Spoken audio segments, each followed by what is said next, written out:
Good morning, everybody, and welcome to Uplift Families Residence. I am Lauren Schuster, the Vice President of Government Affairs at URI. Today's announcement comes after months of work and partnership between URI's programs team and DSS's policy department, and it would not have been possible without URI's operations team, in particular Beverly Riddick and Charles Carroll, Les Stockdale, Dionizio Infante, and Karen Boudreaux.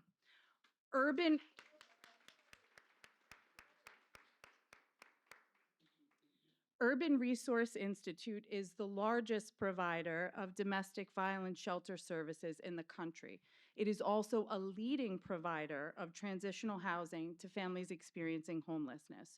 URI is committed to ending cycles of violence and homelessness by providing trauma-informed and client-centered support to the families in our care. In addition to transitional housing, URI helps families achieve economic wellness. We work with youth and in communities to interrupt cycles of violence, and we are committed to engaging people who have caused harm in the solutions to end violence. On any given night, URI provides shelter to more than 3,700 people and pets in the safety of one of our temporary homes. And each year, we provide services to approximately 40,000 people who have experienced homelessness or violence.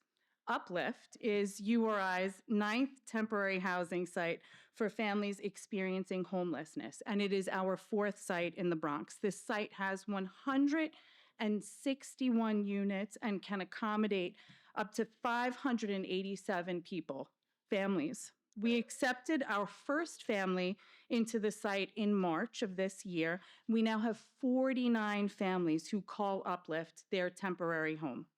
In the time that they are here, they'll work with our dedicated staff to heal, to get back on their feet, and into homes that they will eventually be able to call their own.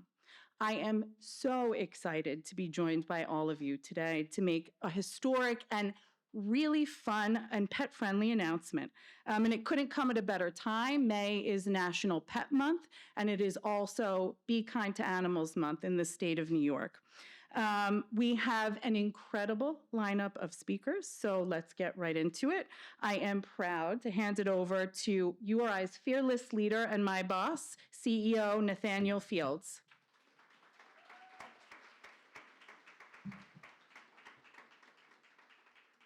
Wow, what a room.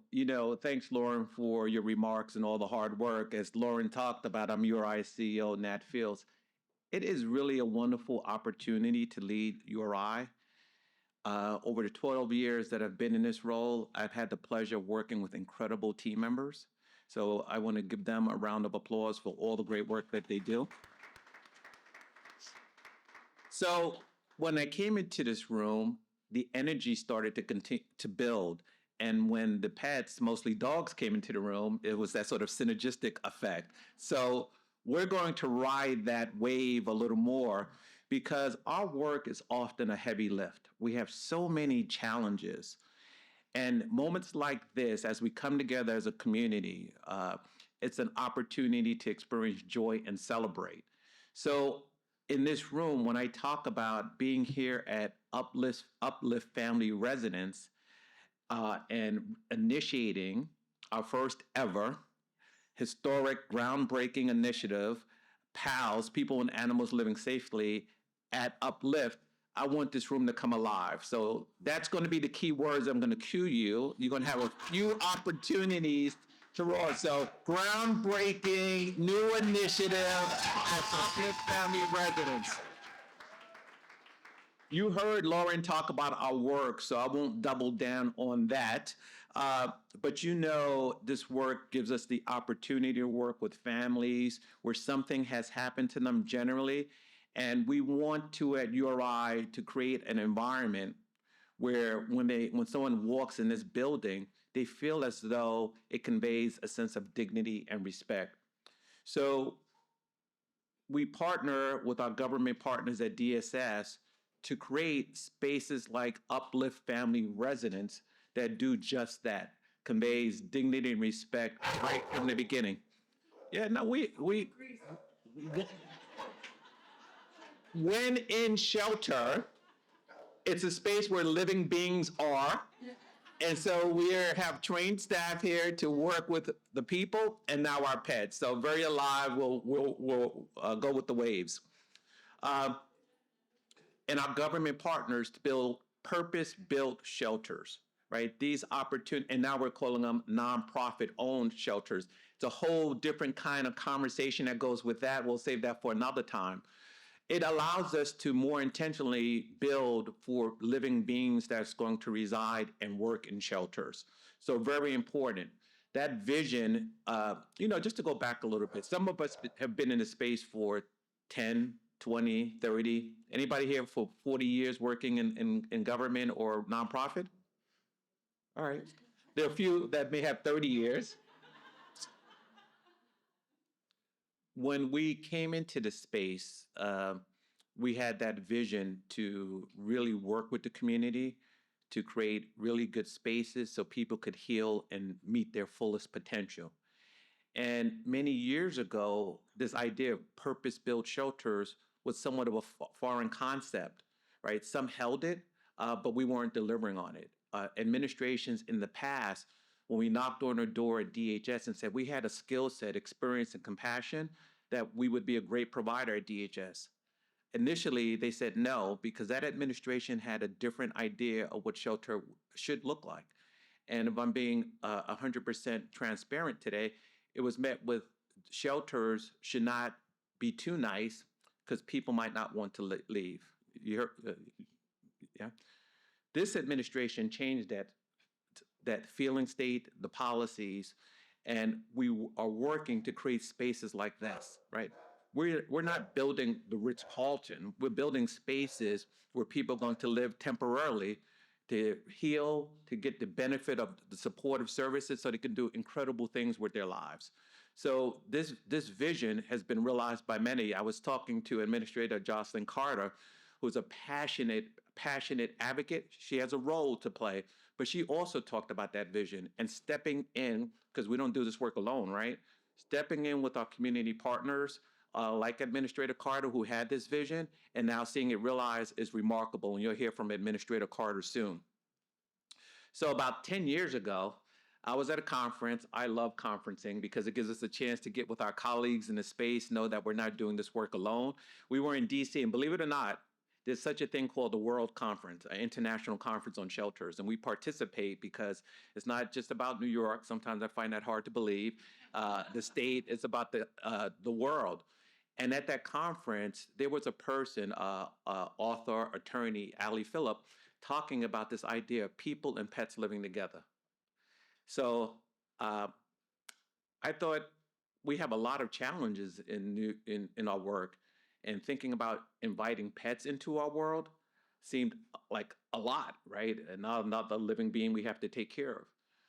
As she continued to talk, she was so powerful in having the data be so convincing and her passion to say why we needed to do it. And I was so moved by that, I brought it back to New York City. And I talked to my team about, listen, I came from this conference, and those who work with me, and they'd have to sort of manage me and my ideas. Uh, uh, this is why we should do it. And they said, Nat feels, maybe not, right? So but as we continue to talk about it, they started to realize that over 50% of victims of domestic violence said they wouldn't leave an abusive relationship because if they couldn't take their pet with them.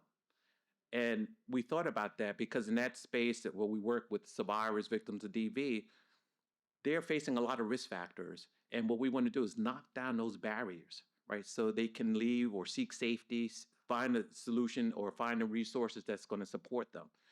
And so when we thought about that, we united as a staff and we started to build under our then time VP, Jennifer White Reed, now our chief of staff, really get buy-in from our staff members, from survivors, hearing those stories. And we heard many stories from survivors why we needed to do this. And we were able to work with our government partners to say, listen, we need to move the sector forward, right? We need to create spaces for people and pets. And we got that support. And 10 years ago, we started with the pilot. Our animal welfare community, major partners. You know, on the animal welfare side, they like to get going, right? So we had to really engage them to let them know what's going to be a process. But from the beginning, the Mayor's Alliance for New York City Animals, the ASPCA, Purina, PetSmart, Banfield, they brought their capital from a thinking capital and those resources to URI because we're expert at working with people, working with those experiencing housing insecurity, domestic violence, not so much on the animal welfare side. And it's great to want to do good work. We need to be positioned to actually do the good work. And those animal welfare partners brought that into URI, right? And we did the same thing we offered for human people, we offer for pets: safety, resources, supplies, staff members trained around empathy and trauma-informed services. The same thing the pets needed. That assessment early on to understand the impact of trauma to the pet, the vet services, the food, the resources, the safe spaces, the other supplies. Very important to have that parallel process. And together, we created this trauma-informed movement. And so we've served now, when we think about our work, nearly 600 families and 800 pets. I'm looking at the experts over here because if I get that wrong, they're going to come. Yeah, let's give it up. So that's amazing work, and we are now bringing that experience over to our partners at DSS, specifically on the Department of Homeless Services side. Let me tell you, sometimes it's a us and they kind of mentality that us in the nonprofit side constantly battling the they on the government side. This initiative sort of broke down those walls. I have not seen such enthusiasm from government in terms of this initiative. Our administrator, Jocelyn Carter, right from the beginning, would just say, we're going to get this done. And we all live in New York City. We know the Department of Homeless Services has a few challenges, right? We have doing many things. And I want to say about New York City that we can do more than one thing at a time. And so while we're challenged with so many issues in our city, we're also create opportunities to do amazing things. So today, as we continue the process of recognizing the importance of keeping families together, including family members, the furry members of pets, I want to really say we're so thankful to Commissioner Molly Park, or I should say Commissioner Park and Administrator Carter, and their staff members. Their staff members have been incredible in getting this moved forward. They shared this vision. We're going to create this pilot. We're going to gather a lot of information, and we're going to let that information guide us as it relates to next steps. I also want to say to you all that this has been a great journey. This is historic. It's a groundbreaking.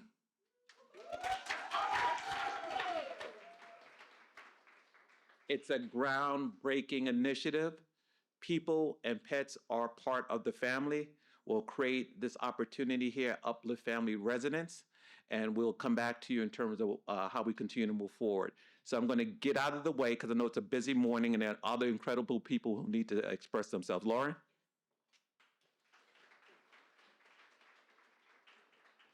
In the 10 years since we piloted the PALS program in our first shelter for survivors of domestic violence, we have since opened 10 shelters. So it's 10 and 10. And today we announced the groundbreaking first PALS site for families experiencing homelessness. Without Commissioner Park, the commissioner of the New York City Department of Social Services, this would not have been possible. Commissioner. Good morning. It's so nice to be here with all of you, all the people, all the animals. This has made my day already, made my week. Thrilled to be here. So there are a lot of people here who are going to talk very eloquently about the services that are offered both for people and animals. I'm going to go a little nerdier. I'm going to talk about the building, right? And what is really remarkable about the building, because there's actually, this is an amazing physical space as well. And Nat touched on it briefly, but one of the things that we at the Department of Social Services have been trying to do, and URI has been an amazing partner to work with, is really invest in not-for-profit owned facilities, right? It's incredibly important that we are serving our clients all across the city, and we do it in hundreds of buildings. Over the years, we've been really making sure that we are being thoughtful about the buildings that we are bringing online because, physical space is part of the recovery process, right? To stabilize, to feel safe, to feel secure, you need to be in good quality real estate.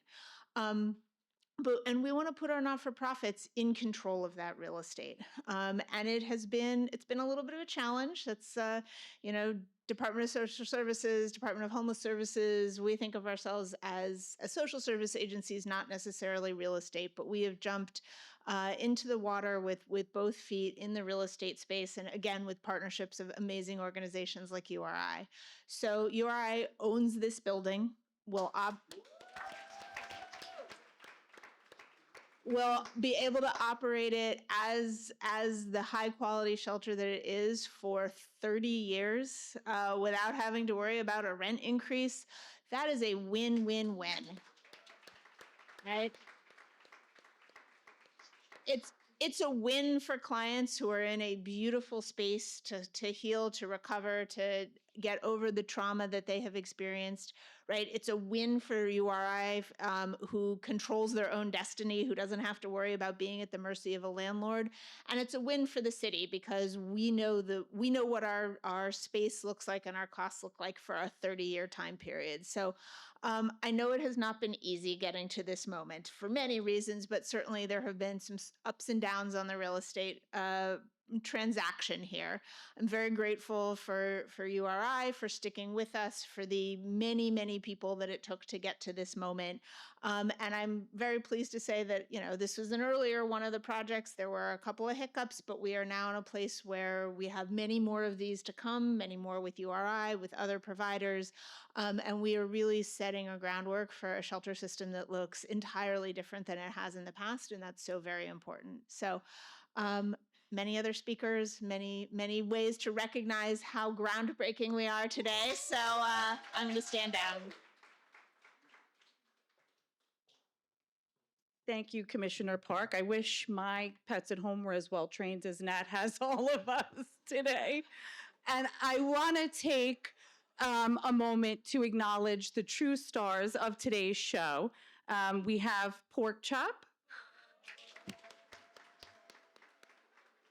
Oliver, Zeus, and Autumn. And now I'd like to call up Administrator Jocelyn Carter. She and her team have been incredible visionaries and champions for this work. Good morning. Groundbreaking. Couldn't resist that. And first, what a beautiful name, Uplift. Uplift because we are here to uplift families. And so yesterday I said, let's not say 951 Olmsted. Let's always say uplift because we're uplifting families. And so 10 years ago, one of Nat's staff said, I wanted to have a shelter with pets. I rolled my eyes. Really? And then I became a dog mom. And so when I got approached, I'm like, absolutely. Yes. Commissioner, we're going to do this. Hey, you guys, we're going to do this. We're going to make this happen because I know what my own dog does for me. And I know what happens when I walk into that house and he's waiting at the top of those stairs saying, Mommy, welcome home. And I know what trauma does for folks because I was a young person who lived doubled up, this close to coming into shelter.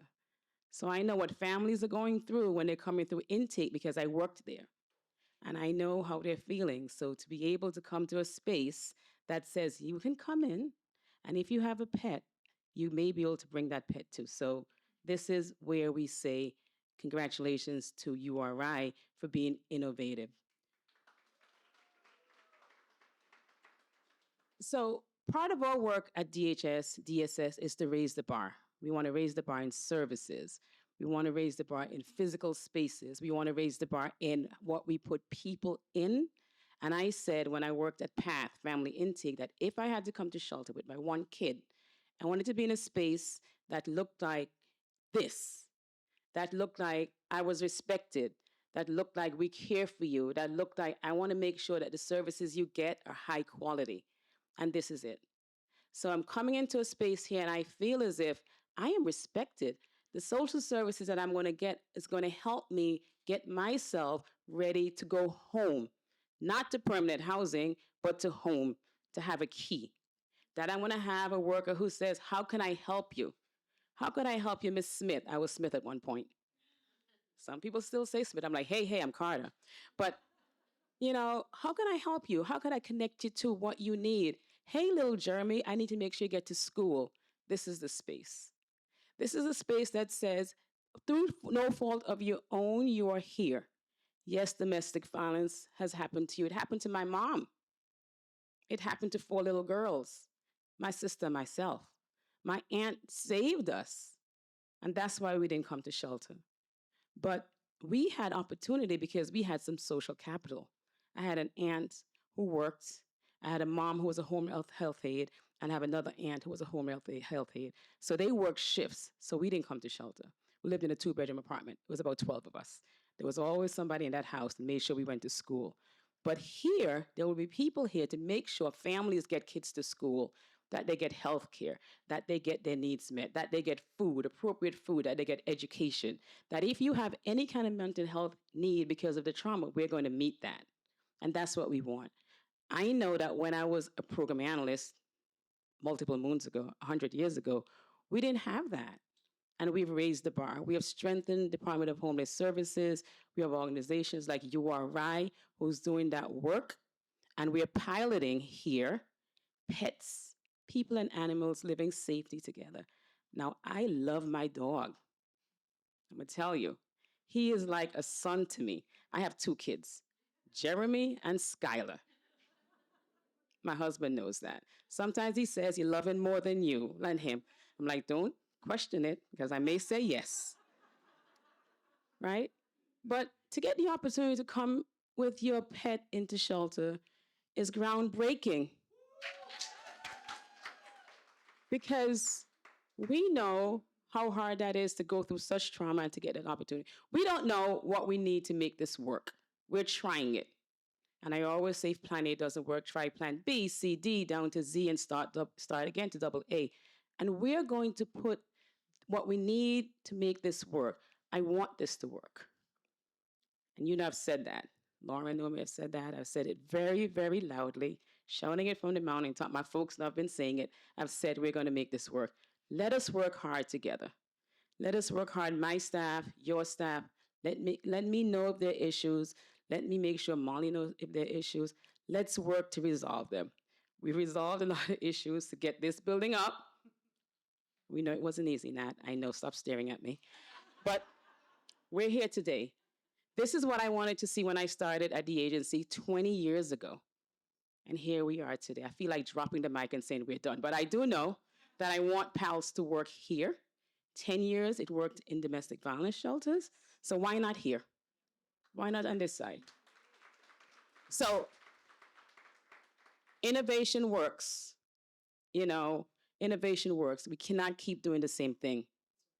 DHS is about change. This administration is about change.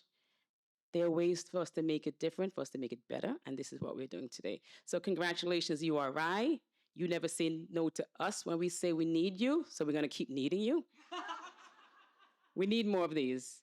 We need more people to be able to feel respected.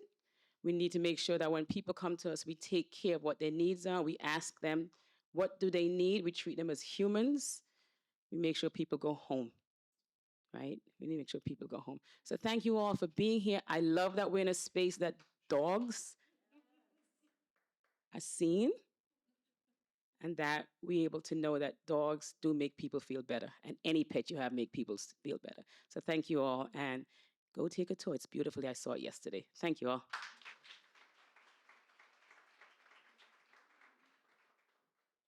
Thank you so much. We are all ready to make this work.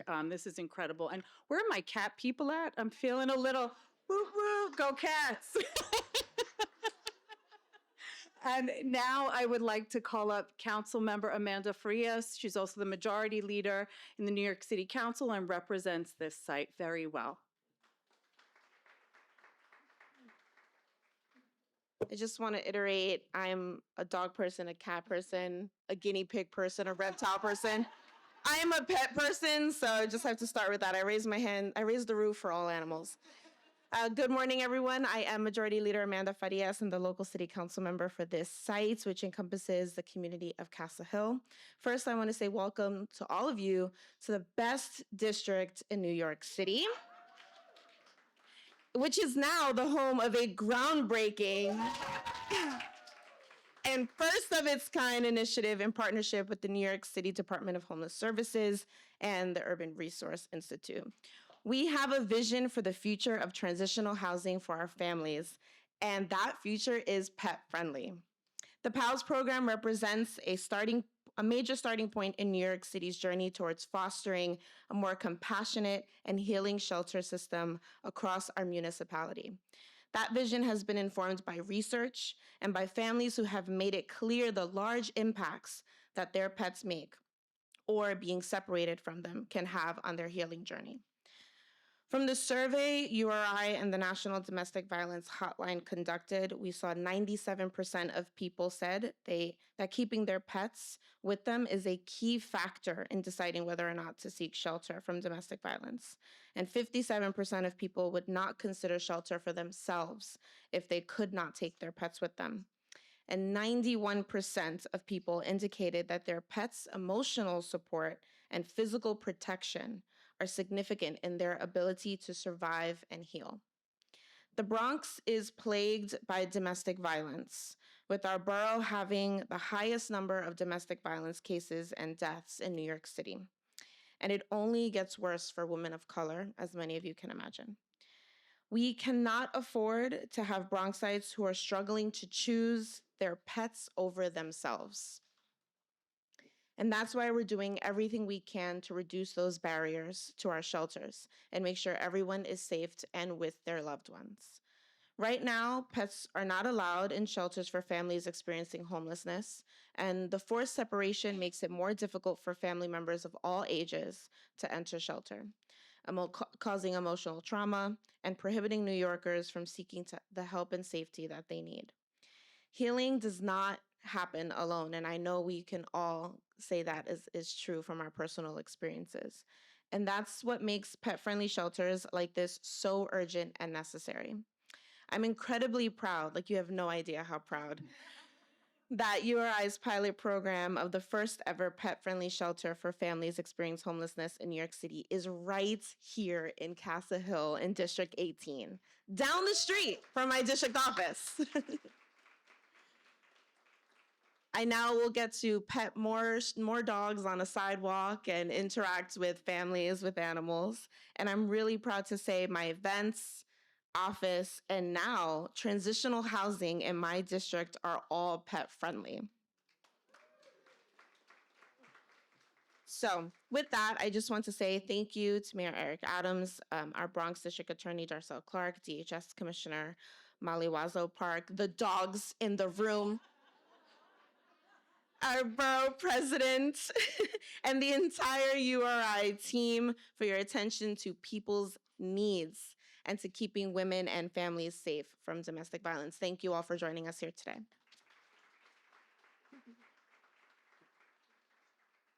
Thank you, Council Member. Now I'd like to bring up one of our survivors and former PALS clients, Hope Dawson Sessoms. It's for people like Hope and her baby Coco that we do this work.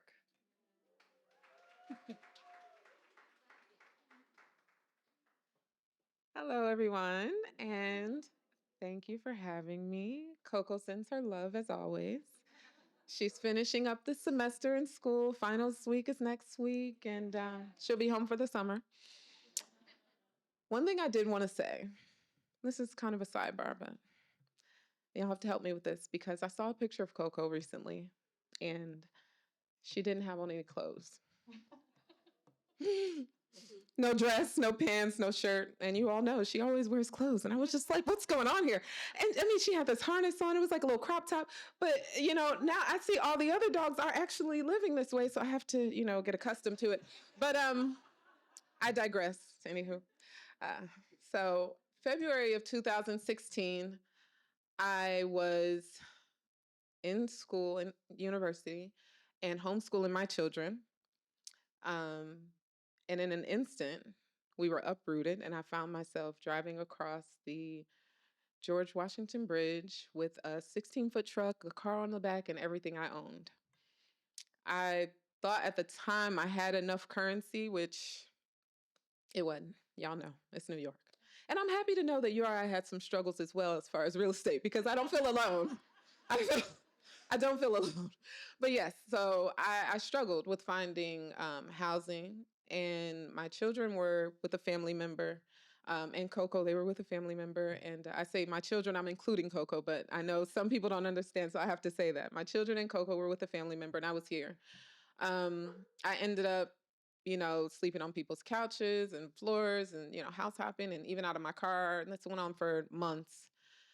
So when the summer came around, it was like, I have to get my kids with me. They were to the breaking point where my daughter called me crying and said, I don't care if we have to sleep in the car with you. We just want to be with you. So I went and got them. And I contacted the Mayor's Alliance prior to that because I had read that they had helped people with pets during Hurricane Sandy. So I was like, maybe they have something for me.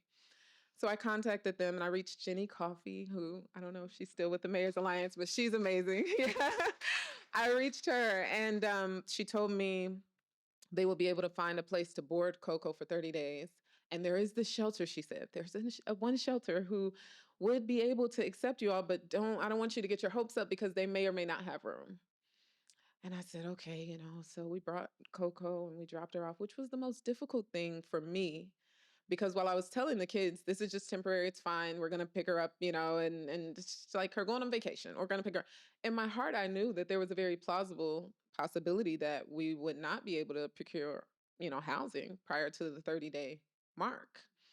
Um, Unless I maybe put some of those clothes on her and acted like she was a baby, then maybe, I don't know. I could have, she's small, I don't know. But, I didn't know if we were going to be able to move forward. We went through paths, and my kids and I were in a shelter at a different space for 2 weeks. And then we got a call from Jenny Coffey, and she said, Hope, you won't believe it. Someone just moved out your exact family size, and they have a unit for you. So at that point, it was just like the reality of what I thought was impossible was actually coming to fruition. And for me, and I felt like I really lost so many things. I was on this trajectory and this path of one semester away from getting my degree and helping my children to excel and move further. And then I had nothing. But now there was just this little glimmer of hope that something was working for our favor. And I wouldn't have to re traumatize my children by saying I have to give up one of them, give up Coco. So we said, okay, we're going to move in. And we didn't know what to expect, but there was a place that would accept us all, and that was enough. But then when we walked in, it was surreal. Like, for one, Coco's 14 pounds, okay? The crate they gave her was so big. It was like a mansion. It was like she had a kitchen, a living room, like she was set up. We just had to get a little faux plant for her, She was in there. I was like, wow. But even the apartment for us, it was just beautiful. And it did feel like home. And there was such peace from the time we walked into the building. I actually was able to exhale. And I know you had mentioned people not wanting the shelters to be so nice that people don't want to leave.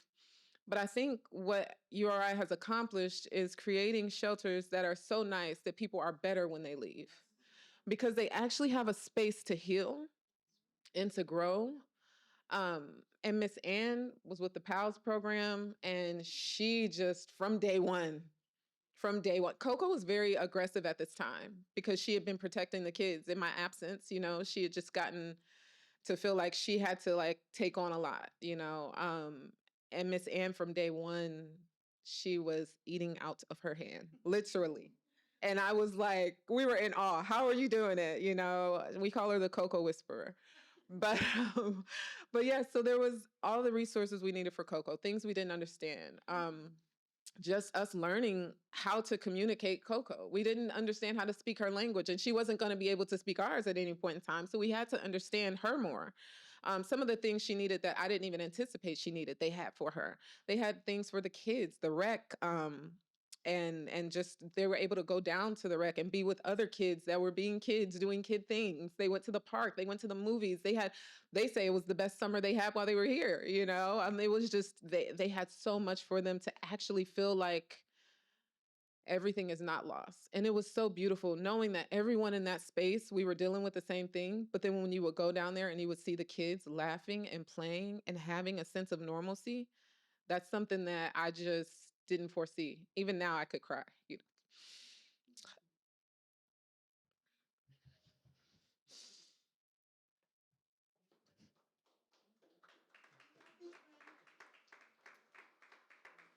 Oh, you guys. I don't do my makeup normally, so I'm not going to do this. Okay.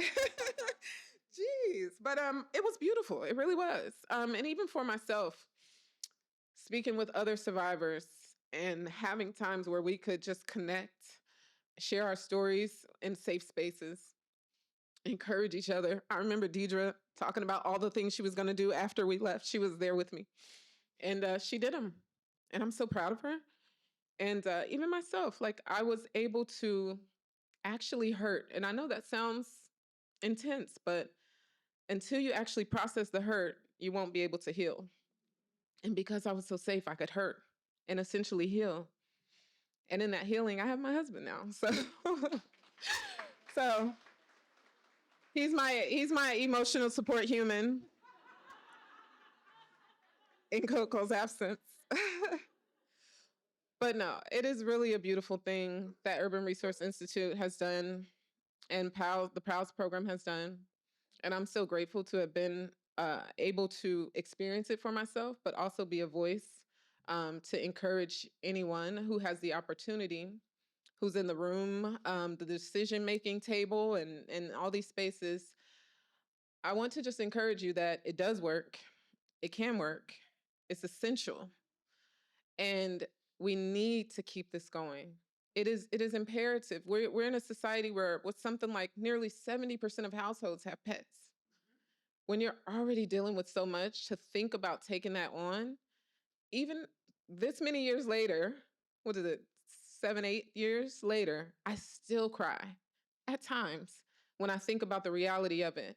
But what I can't think about is what it would have been like had I not come across Urban Resource Institute. I can't even imagine that. So I'm so grateful to use my voice in any way.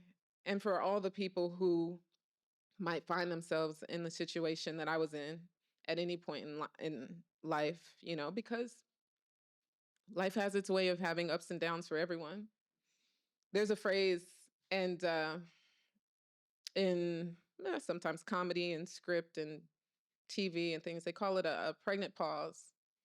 And it just comes to mind because a pregnant pause is like it's this moment of silence and stillness that either leads to an anticipation of or a hope for something significant on the other side. And whether it's 90 minutes of traffic delaying you and pausing you, 90 days in a shelter, 9 months, because it took me till October of 2016 to get the keys to my first apartment. It was exactly 9 months. 9 months to get the keys to your apartment. There's a delay in life sometimes that if given the opportunity, it can lead the way to something significant on the other side. And for me, the birthing center, if you would, was Urban Resource Institute, right? That I had them there to nurture me in that pregnant pause that life dealt me, to be able to have that significant thing on the other side. And so for anyone else who finds themselves in that situation, I want to just use my voice and speak to them and say, you are seen, you are valued, there is a space out here, and there is hope. Thank you all so much. Also, wait, groundbreaking.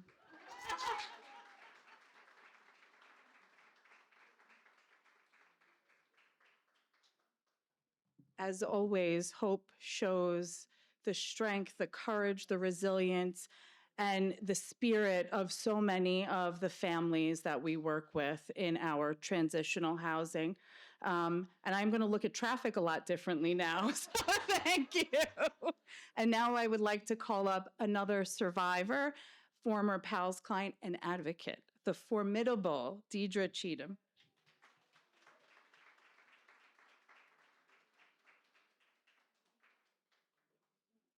Okay, so I get to follow Hope. Okay.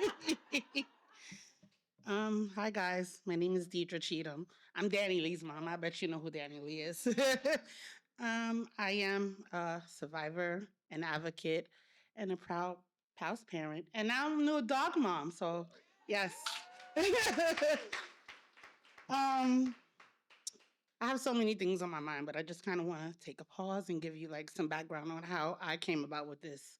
Um, I left URI. Well, I came into URI on a walker, so I was not able, right? And I want you guys to think about the word able and ability, right? I was not able to walk. I was not able to process feelings. I had the turtle. I was not able to care for. I was not able to find housing. URI did that for me.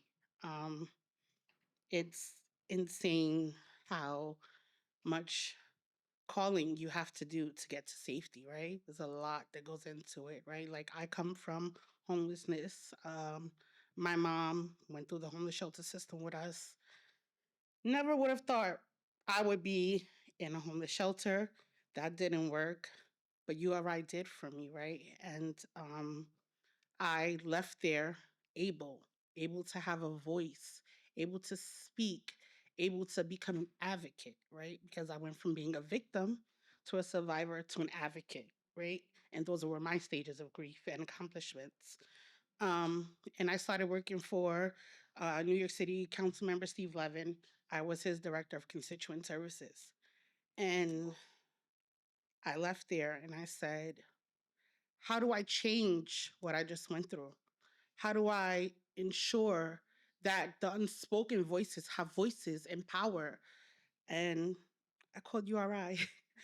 I said, because of this experience I just went through, I think all shelters should be able to accommodate anyone that walks in their doors. I spoke to my boss, the former council member, and I said, I think we need to pass a bill. There needs to be a law. How is this possible? This is not okay that people are on the streets with their pets. We walk past them every single day and it's a norm, right? How do we break that cycle? How are we able to change? We sat down and we, started doing some work with, you know the process for the bill making with our legislative team, and then we set a meeting. Jennifer was there, and a couple others in this room were there. And then COVID hit. And we were like, no, we were this close. No, no, no, no, no. We kept working. We kept working because we knew we were able, right? There, we were able to make change and create change, and we could not stop fighting. As soon as COVID let up and they said, guys, you could go back to the office, I called everyone. I'm like, let's do this. I can't let this slip through. I went to my boss and I was like, look, we got to make this happen. COVID just brought everything to fruition. More people were homeless. There were more victims of domestic violence. Like it was at an all-time high then. And all I could think about was myself being in a beautiful space, but people that weren't able to have access to this. And it was just unfair. And we fought and we did it and we got pushback, but we did it. So like I want to say to you, Nat, thank you for always, always, always advocating for us. Thank you for always creating a space. Thank you for being able to do that. Thank you for your work, and just thank you to the animals. Like, um, I generally, I generally talk about like my experience in shelter, but that's not this, right? That's not what this is. This is a space where now people can come in, and I'm saying that I'm speaking it because we're going to be able to do that. You get where I'm going with this?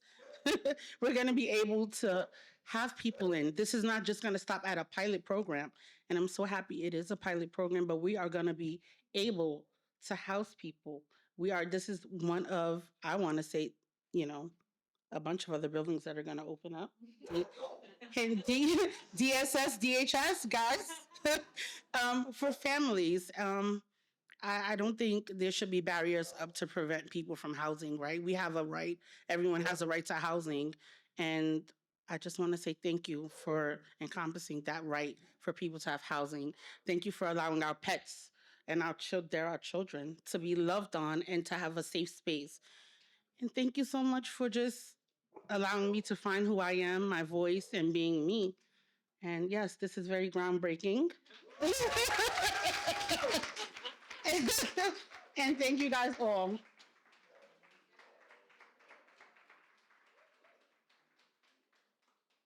I think we all owe Deidre a thank you. Thank you, Deidre.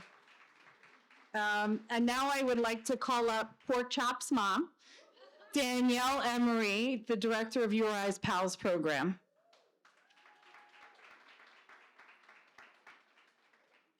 I'm going to bring Pork Chop with me for emotional support and to distract, and I get the privilege of following both Hope and Deidre, which is a very, very hard act to follow, but is my absolute privilege to hear you both share your experience and to know how far you've both come with hope and ability, and that you feel that you gained that through URI is just really, really powerful and is the reason that we're all here doing this work.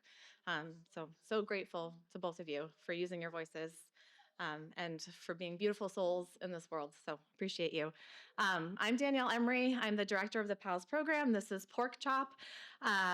He is I love him so much. I'm like, so I'm so excited to be here today to help announce this groundbreaking work. Uplift Families Residence being the first temporary housing for families experiencing homelessness in New York City to accept pets. Just as URI accepts all people, the PALS program accepts all animals that are legal to own as pets in New York City. So this includes dogs, cats. Danny Lee is a turtle, for those who didn't know. Deidre came in with a turtle, and she's now a dog mom as well. Birds, bunnies, fish, any animal that people see as a member of their family. And we know that people develop that bond with all types of creatures, and so we want to support those bonds in whatever fashion they take. And within the next few weeks, we expect to welcome cats, turtles, and dogs into this facility. So we are very excited about that. For every family that comes through the doors at our PALS facilities, we provide appropriate breed supplies. So if it's dogs, they get oversized crates and toys and enrichment, bowls, leashes, foods, anything that they need. For turtles, if they don't have an appropriate aquarium, we provide that. We really want to make sure that the animals are healthy and as provided for as they can without causing a financial burden to the residents. We also are able to provide access to free veterinary care through our partnerships with the ASPCA and other animal welfare organizations in the city. And also teach about grooming.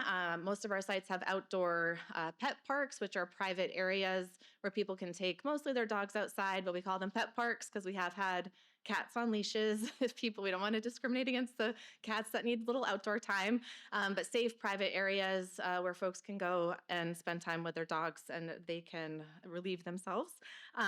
In the 10 years that we've been operating the PALS program, we've been able to keep people and animals safe through having strict expectations and responsibilities for how our residents have their animals in the space. We have dedicated team members. So I also want to give a shout out to 3 of our PALS team members that are here today. For all the work that they have done in supporting the clients, for being that main point of contact for any questions that come up about, behavior, food needs, anything that we can do to support the people and the animals that are in the site. And I've had the opportunity, I know we've heard firsthand, but just to share, I've had the opportunity to see the impact that pets have on family healing. The majority of people in our care and our shelter buildings are children. So imagine children who've witnessed domestic violence, who've experienced the trauma of becoming homeless, and they arrive at our doors with very little. They leave behind books, toys, clothes, everything that we all surround ourselves, everything that makes us feel like we have a home. And then just imagine not being able to bring your pet with you also, losing that connection, losing that source of love and support. And so for many of these children and families, the fact that they can bring their pet with them, have this source of companionship and unconditional love, it may be one of the only constants in a very constantly changing world. So until today, families experiencing homelessness couldn't bring their pets with them into shelter. Today is a huge step in the right direction towards our goal of more homeless shelters welcoming families with their pets. I'm incredibly grateful to see URI's PALS program grow over these last 10 years. I'm very proud to lead it, to be a part of it, and to see where we will go in these next 10 years. And appreciate URI, Nat, leadership, Jennifer, everything that she's done to help support and grow the program. And I can't wait to see where we go from here. And just to add, I always, when I do trainings or public speaking, I always say, pork chop is truly the reason that I'm here. When I adopted him 9 years ago, and I just missed his adoptiversary, now I'm publicly telling him we forgot to celebrate it this year. But I started working in animal welfare in the admissions department at an animal shelter, and realized that the folks that were coming in asking for help wanted to stay together with their animals. They weren't coming and asking us to take their animals. They were coming and saying, what can you do to keep me together with this dog? And I realized that I had the capital, I had the resources, that if I were in a number of different situations, I would be able to stay together with my dog. And at that moment, it became so important to me to work to support programs that give everyone, no matter what situation they're in, no matter what crisis they're facing, that resource, that service to be able to stay together with their animals. So pork chop is truly the reason that we are here, and he's a good boy. So. Okay.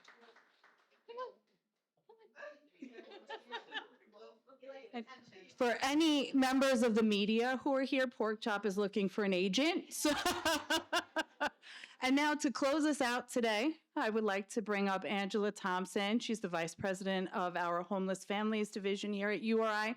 She and her team worked tirelessly over the last year to make this moment possible.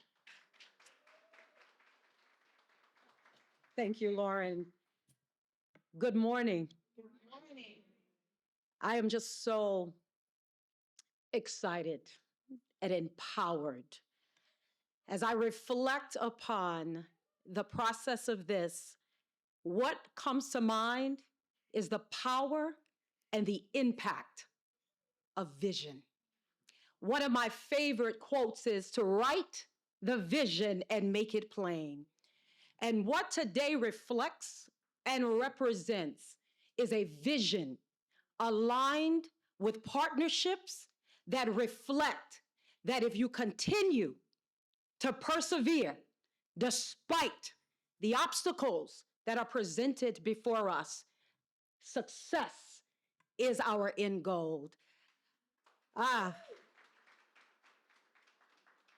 am so full, and I just want to extend such gratitude and thankfulness. I am Angela Thompson. I am the Vice President of the Homeless Families Residential Program, and I have worked alongside the most amazing team, the most amazing leader under URI.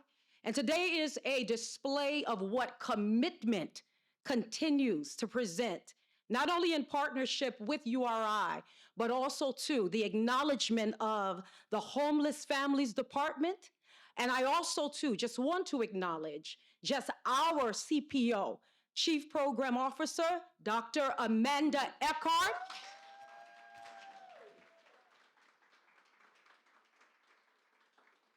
A visionary alongside the team of Mr. Fields, alongside the team of Jennifer White-Reed, Beverly Riddick, and so many others.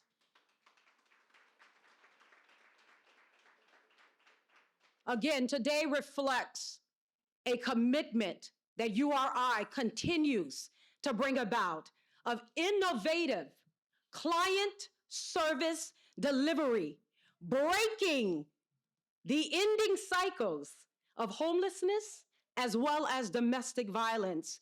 We are excited today for the integration of the PALS, implementation into the Department of Homeless Services, as well as Uplift Family Residence.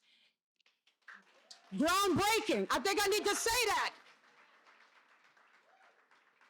So again, I just acknowledge the PALS innovative team that integrated this vision into the domestic violence entity of who we are as URI. And now, the opportunity to be afforded to walk alongside the Homeless Families Department staff and welcome amazing families that too will be able to stand as the display of what we have heard today of the impact of what pets living safely with their family members will provide in the next decade to come. We are very excited of this commitment and the expansion and the vision of us being the first innovation into DHS. I want to thank Molly. I want to thank Jocelyn Carter for this remarkable impact that is going to continue to transform lives, that they too will have a testimony alongside all of the PAL's years of 10-year success to say that we have been empowered, understanding the vision of what resiliency and pets living safely together with their families will bring about. Congratulations, URI and all of the entities that brought this vision and made it a success. Thank you.